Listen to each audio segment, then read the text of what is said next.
Well, good afternoon, and thank you so much for having us. It is an honor to be a part of this symposium. My name is Amy Acklin, and my colleague, Jason Cumberledge, and I direct the Cardinal Marching Band. We are here to share how the risks of COVID-19 impacted the standard operations of the UofL CMB and how we collaborated with the community to create a new purpose and function for the marching band this fall. Rewind to last summer. Quite frankly, the world was crazy. Operations at the university had been online for several months, and we were faced with the challenges of not only could we reopen, but should we reopen. This was our starting place as a marching band staff. We didn't know at that time how we would operate as a band, but we decided it was crucial to meet face-to-face, regardless of whatever modifications needed to be made. We are the largest student group on campus. We're roughly 200 members. We rehearse several hours a week, 3 days a week, in addition to weekend rehearsals and performances. So our first hurdle to work through was this large group problem. And we used the Kentucky governor's guidelines for large gatherings as a model. The recommendation at the time was that large groups only meet outside and with a maximum of 50 people. We applied that model to our marching band and organized our roster into 3 mini bands of roughly 50 members, essentially subgroups of the full ensemble. Each band had its own student-led drum major and developed their own name and identity, including, as you see here, President Neely's own, Hey Bird, and Birds with Teeth. Our next slide is an example of mini band 1, President Neely's own. This is a picture from a rehearsal at our marching band field. You can see that everyone is physically distanced and socially spaced. We had dots painted on the field. Each row was assigned a particular spot so that the students could leave and enter without bumping too close into each other. And you see this group here is led by our head drum major, Natalie Humble. In addition to the Kentucky governor's guidelines, we use several resources to guide us in determining best practices for safety protocol. The Kentucky Department of Education reopening guidance, the National Federation of State High School Associations recommendations, the UofL Pivot to Fall recommendations, and very important to us, there was an international coalition research study led by scientists that looked at performing arts and the impact of aerosols produced when playing an instrument or singing. That was especially helpful to us. They examined in detail the amount of aerosols released by various instruments, the amount of time it took for HVAC systems to clear the air after a rehearsal, and the impact of modifying instruments. Using all of these resources, we made the following changes to our regular marching band procedures. Number 1, all rehearsals were outside. We decided to only rehearse and perform outside for the entire season. On vacations that it rained, we simply canceled rehearsal. We also required and purchased performance masks for the band members and bell covers for their instruments, often with cardinal bird heads, as you can see our sousaphone section in this slide. Were using those bell covers. Interestingly, many of these items didn't even exist prior to COVID. We also created portable sanitizing stations for our outdoor classrooms. This included 8 large buckets of hand sanitizer and disinfectant spray that traveled with us to our various performance and rehearsal locations. 4, we decided not to wear our traditional band uniform, our formal uniform, which reduced our need for multiple checkout procedures during the season. 5, we socially distanced and built additional time for checkout procedures. For example, what was normally a 2-hour registration process on the first day of band camp became an 8-hour process. At the end of the semester, we actually had the students return their instruments over the course of 3 days to make sure they were never congregated as a large group. And finally, as Amy will describe next, we employed COVID-19 testing.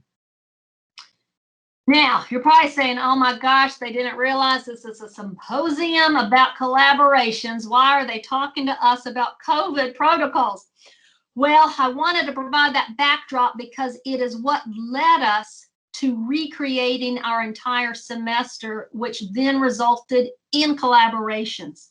So this was truly our first community collaboration, was with U of L Campus Health. Testing procedures at this point had not been established across the country, yet alone at U of L. This part of the process took weeks to work through to create the systems needed. We worked with Campus Health to create a system for collecting insurance cards, to create a system of an expedient drive-through testing site at U of L, and to create a notification system of the results. Those are all things we now know and love through blue water testing, but had not existed.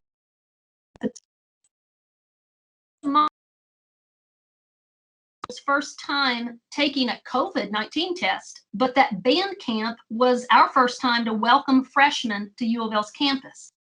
With all of the cheeriness we could muster, the band staff, in masks of course, welcomed band students and their parents in their cars as they entered the COVID-19 testing site. I'm sure there's not a single parent who ever imagined that scenario for their child on their first day of college. And our last and final safety protocol was deciding not to march the marching band. Our decision not to march was probably the most jarring and consequential decision of the marching season. We made this decision prior to students coming back to band camp on campus, and we did not know at the time what would or wouldn't be allowed at football games. All we knew was that from a morale standpoint, it would be easier to add in a marching season versus subtraction, taking things off the table. That will lead to a massive disappointment. So in other words, we set the bar low for expectations on what would be allowed. And sure enough, in the middle of band camp, the Atlantic Coast Conference, our athletic conference here at U of L, decided that only essential football personnel would be allowed on the field during a game. That means no bands on the field, and essentially no bands in the entire country would be allowed to march. While many marching band programs around the country decided to completely shut down, we were fortunate to remain open. We worked with U of L Athletics to brainstorm what was possible within the statewide restrictions of opening the stadium for football games. The result was creating a stands-only band for the games with a reduced instrumentation of 50 members each. For comparison, here is a picture of normal band operations at a football game. About 200 students in one section of the stadium. And here is what the band looked like last year with a stands-only limit of 50 people, where Amy and I measured out the stands with a tape measure before the season began to see how many people could safely fit with windows in between each people, in between each row in our stands.